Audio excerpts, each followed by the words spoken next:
Say it now. Say the obvious prediction right now. The Stars are going to win the Stanley Cup.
Hey guys, welcome back to Starcastic Remarks alongside James. My name is Ryan. We are the official Dallas Stars podcast of THPN as James hacks up a lung because he's not feeling good. Nonetheless, he's here.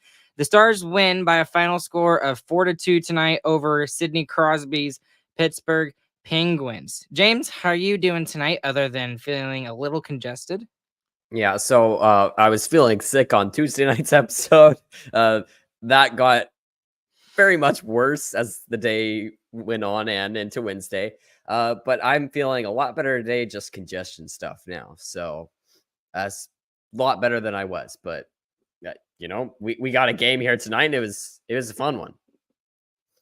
Absolutely. And this, again, it's against a inferior opponent than the Stars, but you know what? They take care of business, and there is a lot of huge things to talk about with this game tonight, James. It makes me really excited that maybe they might be getting their act together here with the addition of Sagan coming back to the lineup. But the one I really want to talk about tonight, James, is Jay Gottinger. That's the first time we've seen a giant save like that from him in quite a while. And I understand before he got pulled in that game against Florida, he had that glove save, but it felt very different. That particular save was a defining moment in the game, and he inserted himself into this game tonight and was a very big difference maker in order for the Stars to win this game. Yeah, I mean, that's a for sure goal. Like we're talking about, sometimes the defense breaks down, and it broke down pretty big there. Miscue from Foxa getting back.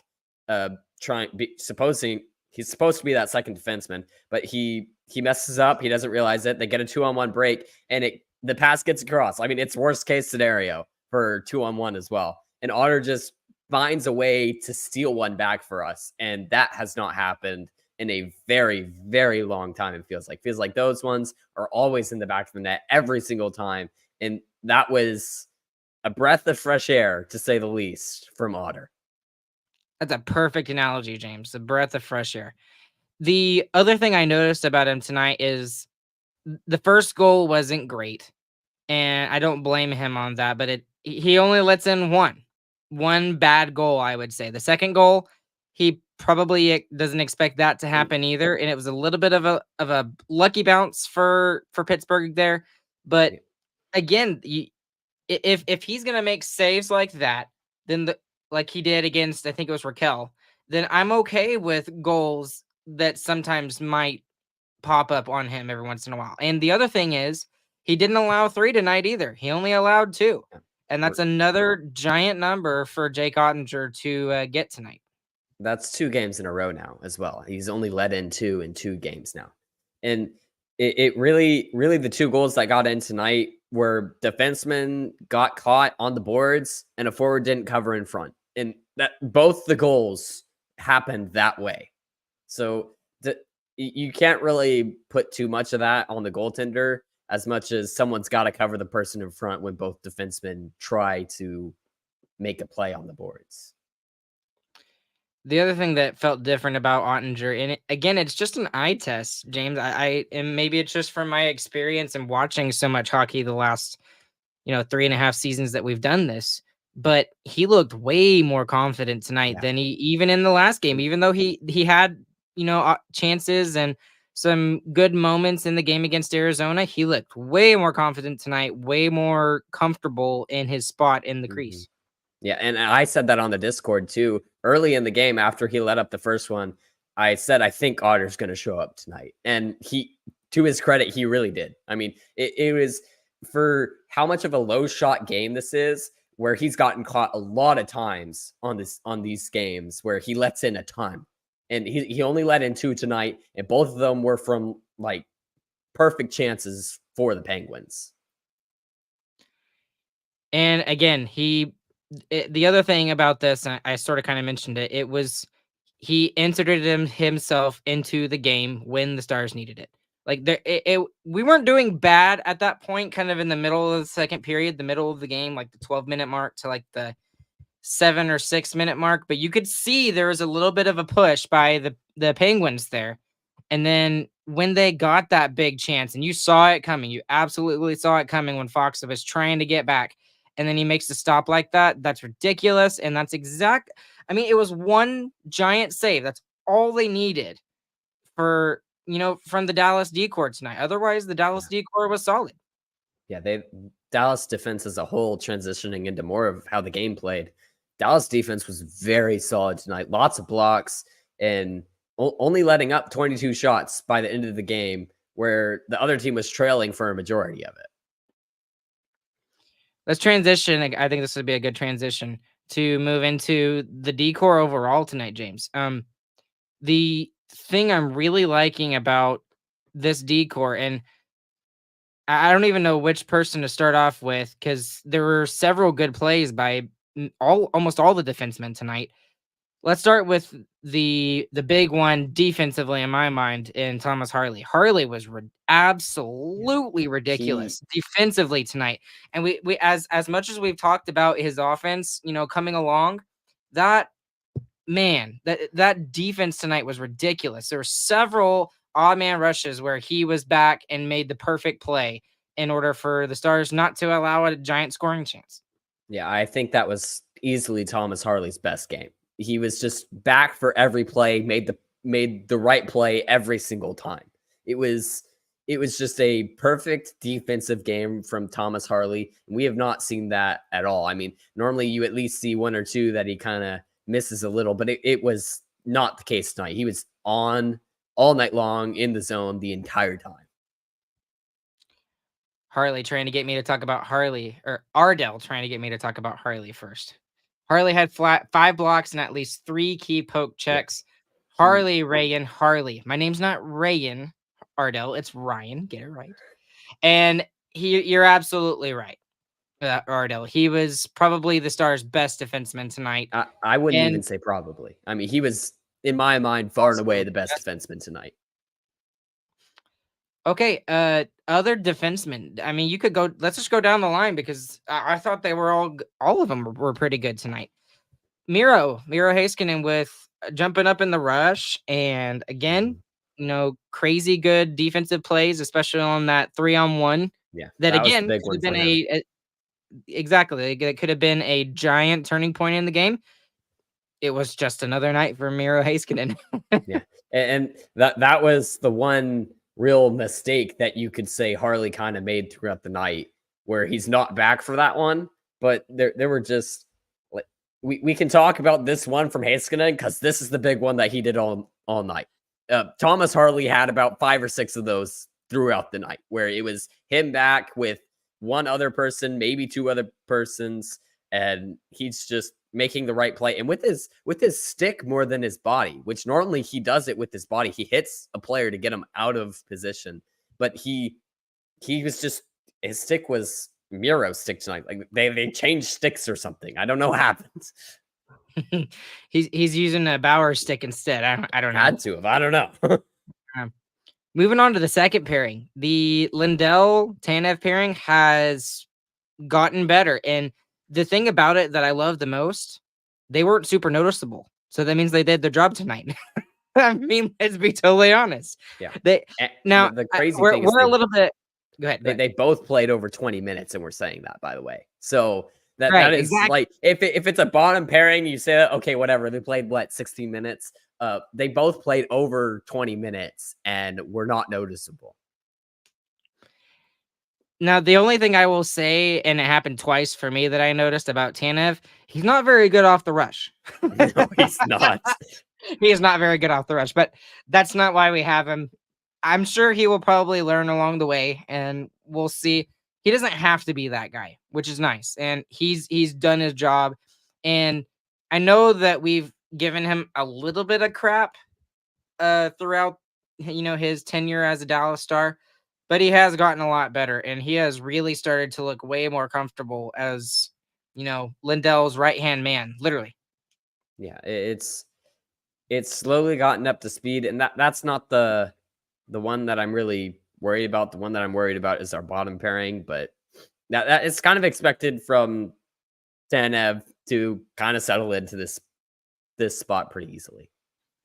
This is exactly why we got him. We didn't expect him to be a top 2, maybe a top 2 if he would play with Miro, but it looks like that Pete DeBoer has kind of relied on that Harley Heiskanen pairing, and he's going to stick on that number 4 spot. And moving on, you mentioned them, the bottom pairing, they were good again tonight. I thought Suter got a little bit of crap from Stars Media on the second goal, but you know what? He had a couple of good plays, in my opinion. There was even one. He was there for the rebound chance. I don't remember. I think it was in the first period, and it was just good positioning. He was in the right spot at the right time where he needed to be. And then as for Lundqvist was, like the last game was more on the offensive side of the puck. By the way, it's good to see him back on the ice. He had a couple stitches and a nasty bruise, but seriously, after the game he had on Wednesday, this was much more of a better defensive game, in my opinion, for Nils Lundqvist. So he's kind of shown both sides of the puck, for me at least. James, you seem to have a little bit of trepidation when it comes to that. I don't really agree with that tonight. I don't think Lundqvist looked great tonight. Really, we need him to be playing that great offensive style for him to be in the lineup. It is not... Given the other option, it is not worth it to keep him in the lineup if he is not putting up points. And that's really where I have the problem. He makes many defensive miscues to not put up points.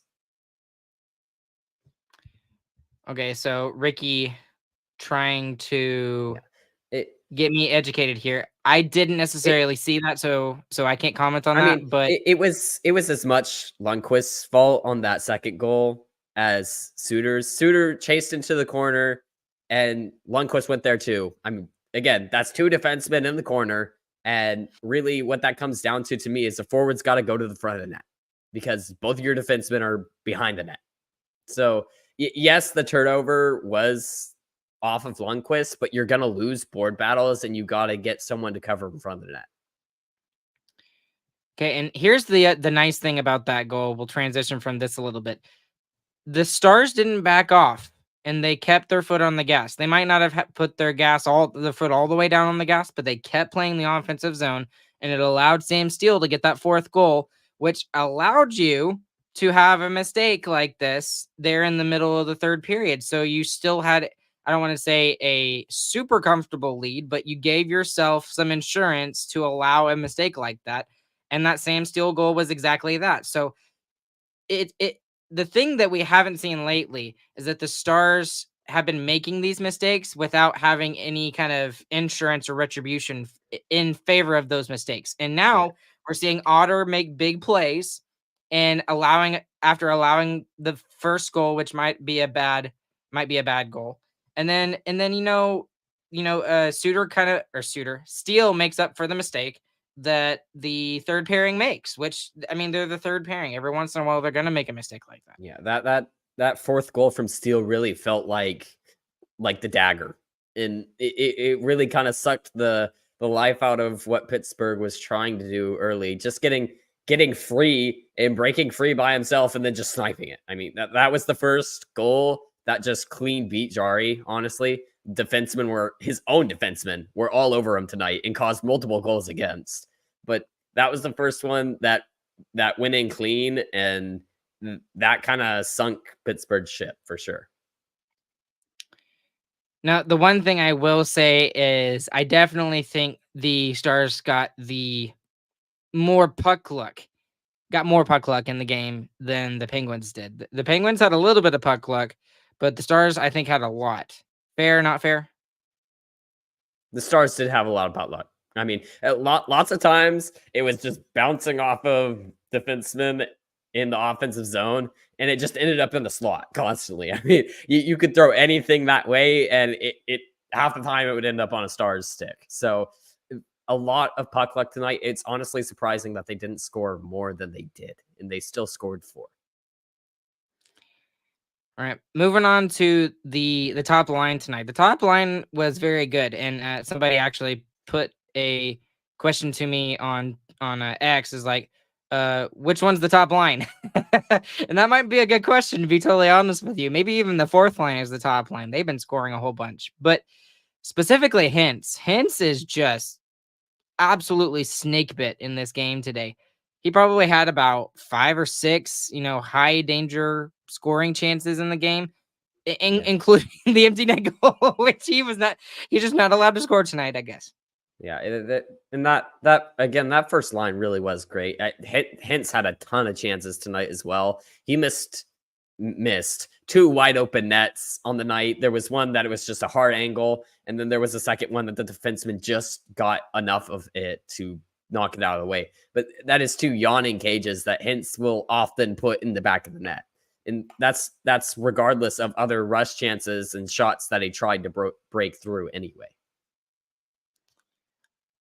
We'll talk about the big offensive guy here in just a second, but let's talk about the fourth line tonight. So that's now 7 games out of the last 9 where they have contributed to the offense for the Dallas Stars. So between those 3 guys, of Sam Steele, Craig Smith, and Roddick Foxa, they have been absolutely excellent.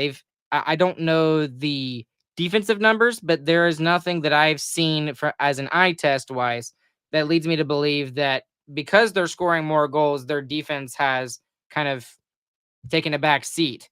So, I mean, what do you think about the fourth line's play, and especially the last, 2 or 3 weeks? Yeah, I think the reason why we can't really say that much about the defense is because most of the time they're spending their shifts in the offensive zone, which is kind of exactly what you want from your fourth line. Even if they don't get goals, which we normally expect, there's not been recent. But when you want them to spend time in the zone, and that can shift momentum the other way, scoring is just a bonus, honestly. And both Smith has gotten pretty lucky on his last couple of games, but the Steele goal is something that really was just a dagger. And in the end, it feels like it was kind of needed because they did end up getting that second goal, or Pittsburgh did end up getting the second goal. What did you think about Jamie Benn? Obviously, the big man of the match when it comes to offense. I really was hoping that he was going to get that third because he hadn't had that. I thought that's why all the empty netters kept getting called back, because he was the one who was supposed to score it, but it didn't end up happening. but That I it's was slightly thinking that in the back of my head. It's like they're purposely missing or hitting the post so that they don't score. yeah. And Jamie Benn can get out there and do that. Yeah, but Ben with the 2 goals on the night gets quite a bit of help from Pittsburgh's defenseman, screens their goaltender and nudges him a little bit on the first one, and then kind of unluckily knocks it in on the second one that Ben gets. But yeah, seeing Ben scoring and it's his confidence in puck movement too. I mean, he's looked very comfortable on the line with Johnston and Stankoven. We've kind of talked a little bit about everybody this evening, James. What do you think about this team's ability to maybe go into a big game? I'm not talking about the one against the Coyotes on Sunday. I'm talking Although about it might whatever. be. Although it It's might like be, I Twitter guess. beef. We'll talk about that in a second. I was getting there. Don't beat me to it. We don't have another big game until the game against the Canucks, which Connor, we see you over there in the chat, on Thursday on the 28th. So that's the game that we're probably circling right now. No offense to the Coyotes and the Sharks, but we're obviously looking towards the playoffs. Can you take some stuff away from the last 2 games and say that the Stars are getting their act together? Or is it just because they're just naturally have more skill than other teams they've played against in the last 2 games, and they're just taking care of business that way? Which way are you leaning? Or are you kind of in the middle? I'm leaning more towards they're getting their act together because we saw against the Sharks this team struggle immensely, defensively especially, on being able to win these games pretty handily. And the last 2 have been pretty handily. I mean, we give up the first goal on both. Both are kind of like, they went in, and then both times score 5 unanswered in the Coyotes game and 4 unanswered in this game. It's just score a bunch quickly and ride the rest of the game out on it. And that's kind of been how it ends up happening. Not that that's necessarily what you want to do, but by the time we're done scoring, it's like 10 minutes left in the third period. So you can do that when you have a 3-goal lead with 10 minutes left, and that's just kind of how it's buffed out. I think a big part of both of those though is Seguin getting back and that second line looking like a threat the entire time. I mean, they play all their time in the offensive zone again since Seguin coming back, and that changes that gives. Really what it does is it just limits chances on your own net. And really that was a defensive liability over when Seguin went out. I mean, they had a tough time staying in the offensive zone. And since his return, it has just been nonstop chances for that line. Some of the inefficiencies, some of the weaknesses that we had seen in the Stars the last couple of weeks, especially with, I don't want to say that second line was weak. They just weren't getting anything done. The last 2 games that second line has looked ridiculous, has looked very, very dangerous. Ottinger, the last 2 games has seemed, especially today. Now I know it's a 1-game kind of look, but he made that giant save, and he hasn't inserted himself into a game like this in quite a while.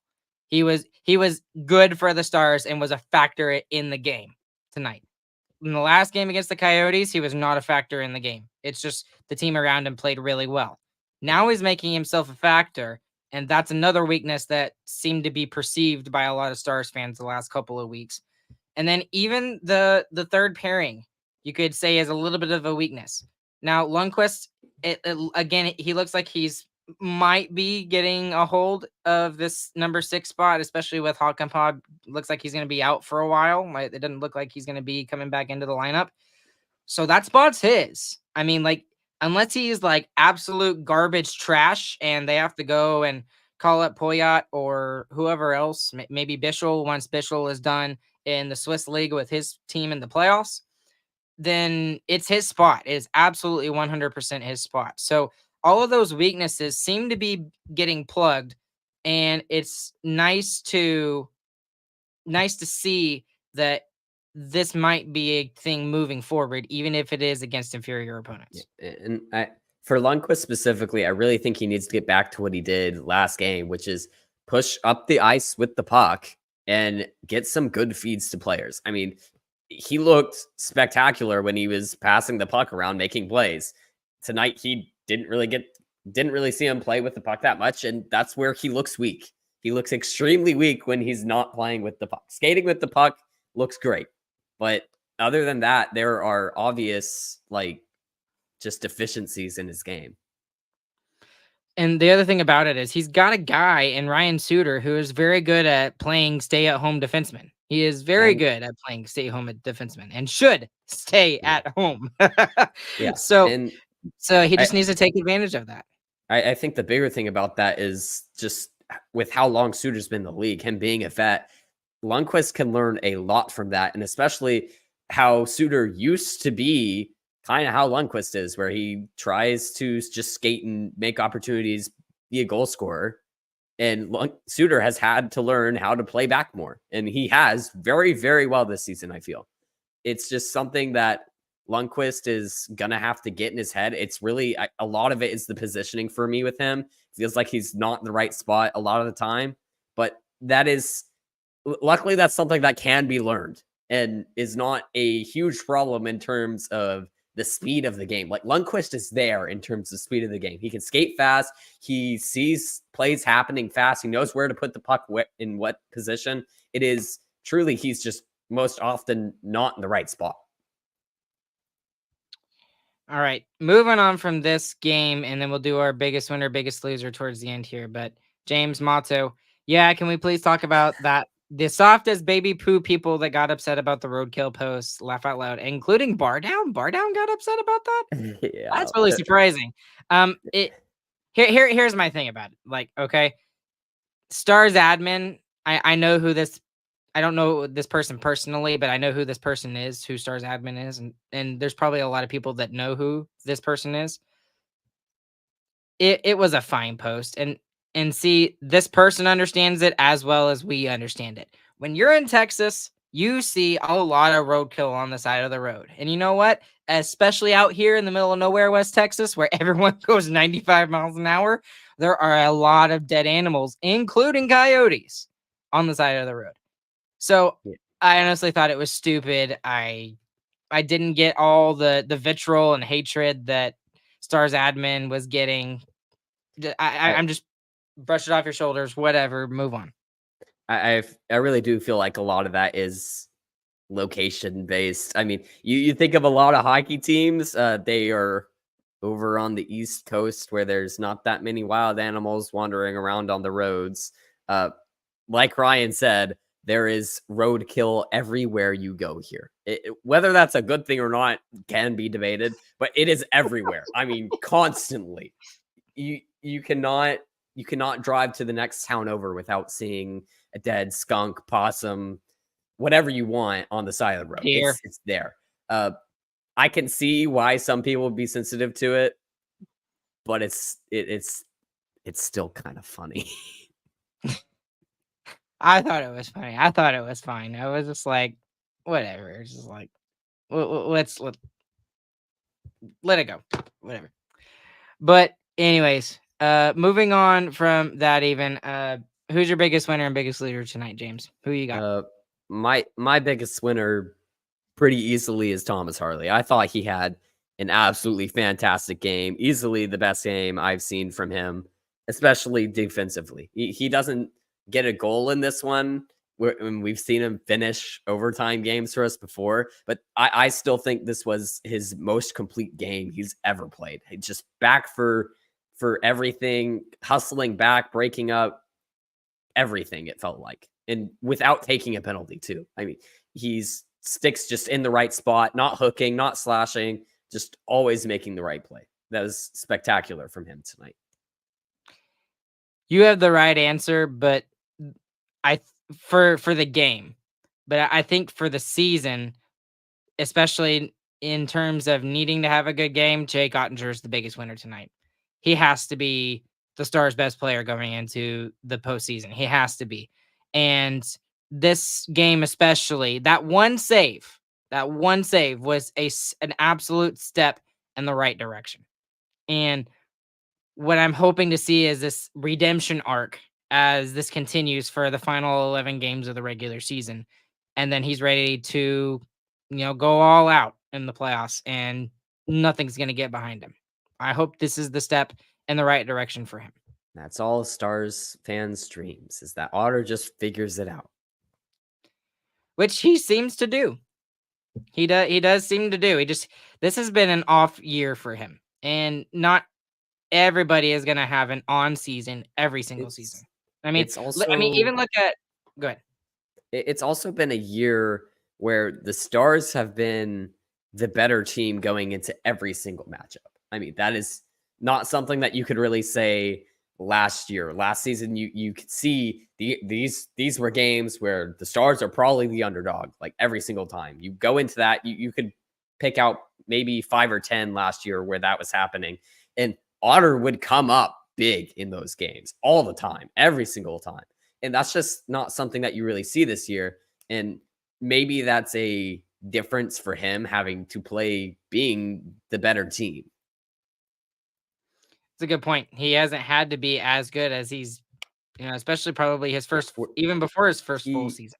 He has a sub 900, and the Stars are tied for first in the Central. Go figure. Absolutely go figure. Okay, speaking of which, that run to the finish line for those 3 teams is going to be ridiculous. And I really honestly don't think we're going to know who's going to be the first seed until the very last day of the season. We got to do Biggest Loser, right? Yeah, I know. Sorry, side tangent. We're getting there. Biggest Loser? It's the Penguins defenseman. I think they scored 3 goals for us tonight. The first one that Pettersson punched into the net, that was great. Pavelski gets some great luck. And then the second one, Ben gets the goal off of Pettersson screening his own goaltender and bumping him a little bit. Now, granted, that goal probably still could have gone in because it was literally posted in. Like, that was a spectacular shot from Ben. And then the third one is Ben's second, where the dude's trying to stop the pass cross, but accidentally knocks it in between Jari's legs and in. I mean, terrible night from Penguins defenseman. Gotta be tough to be Jari in that situation. I got a bone to pick with my biggest loser. My biggest loser is Michael Bunting. How are you allowed to punch Ryan Suter in the face, a guy who's been in the NHL longer than you've probably been alive for a majority of players, and you just allowed to get away with that? I mean, like, come on, man. Like, just take the L, walk off, and tuck your tail between your legs, okay, and go away. I understand you're a big, nasty fighter, mean man, but go away and don't punch Ryan Suter in the face. Like, let's just say he was traded away from a playoff team to a non-playoff team for a reason. Oh, yeah, that actually happened, didn't it? Yep, he was on Carolina. Just saying. Yeah, doesn't surprise me that he's in Pittsburgh right now. All right, let's talk about the standings here real quick.